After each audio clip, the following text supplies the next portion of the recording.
കഴിഞ്ഞ അഹിബ്ബാദിന സംഗമത്തിൽ മുനമ്പത്തെ ഭൂമി വഖഫാണോ എന്ന ചോദ്യമുണ്ടായിരുന്നല്ലോ. ഇപ്പോൾ അതിൻ്റെ വഖഫാധാരം പ്രചരിച്ചു കാണുന്നുണ്ട്. എന്താണ് പറയാനുള്ളത്? അത് വഖഫ് ഭൂമിയാണോ? വീണ്ടെടുക്കാൻ പരിശ്രമിക്കേണ്ടതുണ്ടോ? മുനമ്പത്തെ വഖഫ് ഭൂമി എന്നത് സംബന്ധിച്ച ചർച്ച ഇപ്പോൾ സജീവമാണ്. മുനമ്പത്തെ ആ വഖഫ് ഭൂമി ഫറൂഖിലെ റൗളത്തുൽ അറബി കോളേജിന് വേണ്ടി വഖഫ് ചെയ്തിട്ടുള്ളതായാണ് ആധാരം വഖഫാധാരമാണ്. സമ്പൂർണമായും ഇന്നിന്ന സ്ഥലങ്ങൾ ഇന്നിന്ന നമ്പറിലെ ഇന്നിന്ന സ്ഥലങ്ങൾ ഈ സ്ഥാപനത്തിനു വേണ്ടി വഖഫ് ചെയ്യുന്നതായി തന്നെയാണ് വഖഫ് ദായകരായ ആളുകൾ ആ ആധാരത്തിൽ രേഖപ്പെടുത്തിയിരിക്കുന്നത്. തദടിസ്ഥാനത്തിൽ നിയമപരമായി അത് വഖഫ് തന്നെയാണ്.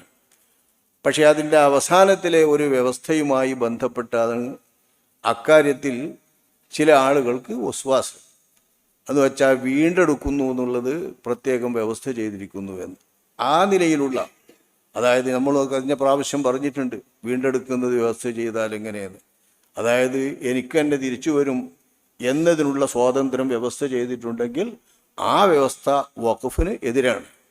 കാരണം അയാൾക്ക് തന്നെ തിരിച്ചു വരുന്നതല്ലല്ലോ, അയാളിൽ നിന്ന് തീർത്തും അതിൻ്റെ ഉടമസ്ഥാവകാശം നീക്കി അള്ളാഹുവിലേക്ക് നീക്കുന്നതിനാണ് വഖഫ് എന്ന് പറയുക.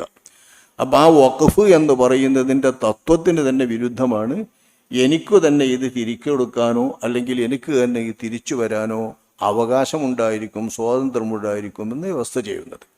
ഈ വ്യവസ്ഥയെക്കുറിച്ചാണ് കഴിഞ്ഞ പ്രാവശ്യം. അതിൽ തന്നെ അഭിപ്രായ വ്യത്യാസമുണ്ട്. അങ്ങനെ വ്യവസ്ഥ ചെയ്താൽ അത് വഖഫ് അല്ലാതാകും, ദാനമാകും എന്നാണ് പ്രബലമായ അഭിപ്രായം.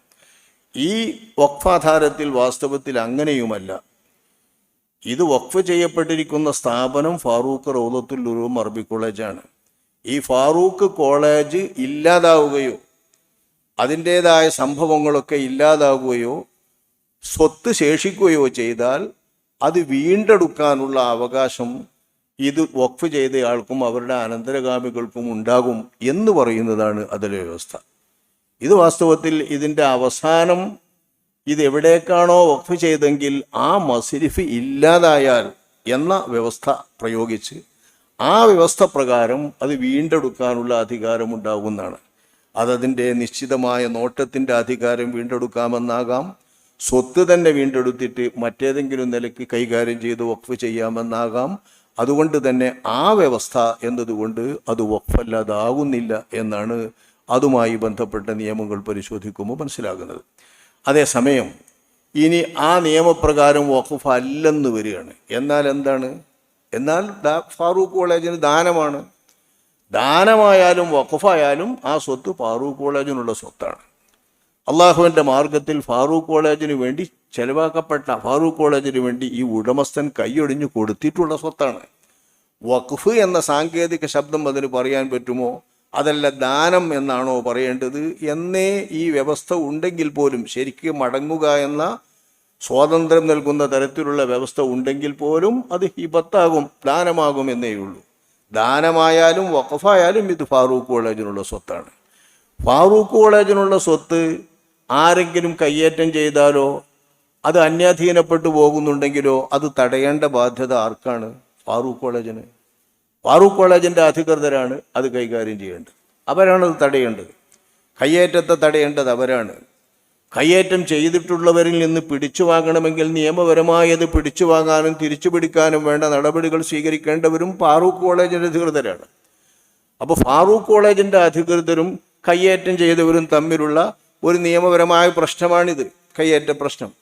ഈ രണ്ട് കക്ഷികൾക്കിടയിലുള്ള പ്രശ്നം സമുദായത്തെ ബാധിക്കുന്ന പ്രശ്നമല്ല, അതൊരു സാമുദായിക പ്രശ്നമേ അല്ല.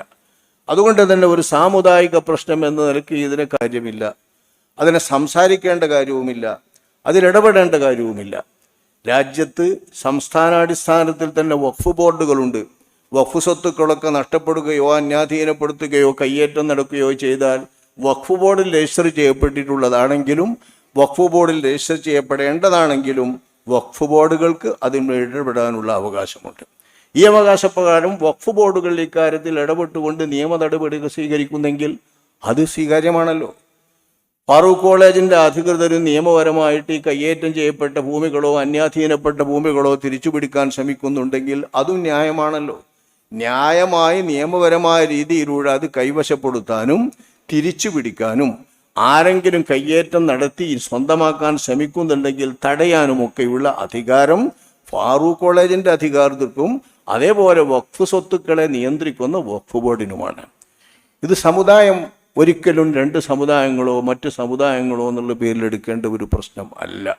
ആ നിലക്ക് നിയമപരമായി കൈകാര്യം ചെയ്യേണ്ടതാണ് ഈ വിഷയം എന്നാണ് ഇത് സംബന്ധമായി നമുക്ക് മനസ്സിലാക്കാൻ പറ്റുന്നതും ഗ്രഹിക്കേണ്ടതുമായിട്ടുള്ള കാര്യം. വഖഫ് സ്വത്താണത് എന്നാണ് ആധാരങ്ങളൊക്കെ പരിശോധിക്കുമ്പോൾ തീർച്ചയായും മനസ്സിലാകുന്നത്. ഇനി ഒരു കാര്യമുണ്ട്, വഖഫ് എന്ന് കർമ്മശാസ്ത്രത്തിൻ്റെ സാങ്കേതിക ഭാഷയിൽ പറഞ്ഞിട്ടില്ലെങ്കിലും ഒരു സ്ഥാപനത്തിന് വേണ്ടി ദാനം ചെയ്യപ്പെട്ടിട്ടുള്ളതും ഒരു വഖഫ് ചെയ്യപ്പെട്ട സ്ഥാപനം എന്ന നിലക്ക് പൊതുസ്വത്തായിട്ടുള്ളതുമായ വിദ്യാഭ്യാസ സ്ഥാപനങ്ങളും കോളേജുകളും മറ്റുമൊക്കെ പൊതുവായി വഖഫ് സ്വത്ത് എന്ന ആ അർത്ഥത്തിൽ തന്നെയാണ് സർക്കാർ നിയമത്തിനും കോടതി നിയമങ്ങളിലും ഒക്കെ പരിഗണിക്കപ്പെടുക. തദടിസ്ഥാനത്തിൽ തന്നെ ഒരു വഖഫ് സ്വത്ത് എന്ന രീതിയിൽ തന്നെയാണ് അതിൻ്റെ നിയമങ്ങളിൽ കൈകാര്യം നടക്കുക. നിയമപ്രശ്നങ്ങളിൽ വിധി തീർപ്പുണ്ടാകുന്നതും അങ്ങനെ തന്നെയായിരിക്കും. കോടതികൾക്ക് ആ നിലക്ക് അക്കാര്യത്തിൽ ഇടപെടാൻ പറ്റുകയും ചെയ്യും. അതുകൊണ്ട് ആ വഖഫ് സ്വത്തിൻ്റെ കാര്യം വഖഫ് സ്ഥാപനമായിട്ട് ആർക്കാണോ അതെങ്കിൽ ആ സ്ഥാപനത്തിൻ്റെ അധികൃതരും ആ അധികൃതർ അത് വീണ്ടെടുക്കാൻ വേണ്ടി ശ്രമിക്കുന്നത് ആരിൽ നിന്നാണോ എങ്കിൽ അവരും തമ്മിൽ രാജ്യത്തിൻ്റെ നിയമങ്ങൾ ഉപയോഗപ്പെടുത്തിക്കൊണ്ട് ആ കാര്യം വീണ്ടെടുക്കാൻ വേണ്ടി